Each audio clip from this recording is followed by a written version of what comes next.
আমি এখন হাইফিক দিয়ে একটা ফটো এডিট করব আগুনভাবে। তো প্রথমে চলে যেতে হবে যে হাইফিক।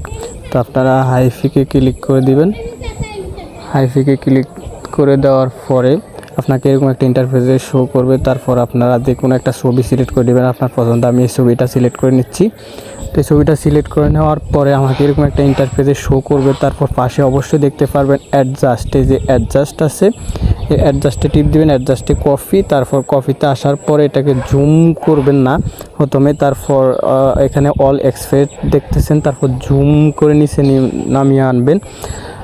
আনার পরে এখানে দেখতেছেন নিচে ডেসক্রিপশন। এই ডেসক্রিপশন আপনি যেরকম কালার চান সেরকম, যেরকম এডিট চান সেরকমভাবে লিখে দিবেন আপনার মনের মতো করে। তো আমি এখানে লিখে দেবো red and white colourful flower টি। লিখে দেওয়ার পর এখানে যে গেটেস্ট নীল চিহ্নটা আছে এটাতে টিপ দিবেন। এটাতে টিপ দেওয়ার পর কিছু সময় নেবে। সময় নেওয়ার পর এরকম তিনটা ছবি শো করবো আপনাকে। যেমন আমাকে 3টা ছবি শো করেছে।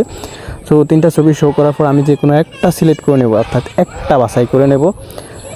একটা বাছাই করে নেওয়ার পর যে কোনো আপনি একটা বাছাই করতে পারবেন। তো আমি এখানে একটা বাছাই করে নেওয়া, তারপরে অ্যাপ্লাইতে টিপ দেবো। অ্যাপ্লাইতে টিপ দেওয়ার পর টিক চিহ্নিতে আসবো। তারপরে এখান থেকে একটু এডিট করে নেবেন মনের মতো করে। এডিট করে নেওয়ার পরে আপনার ছবিটা যত সুন্দর দেখায়, আরও কালারফুল দেখায়, তো আপনি মনের মতো করে একটু এডিট করে নেবেন ছবির রেজলিউশন অনুযায়ী।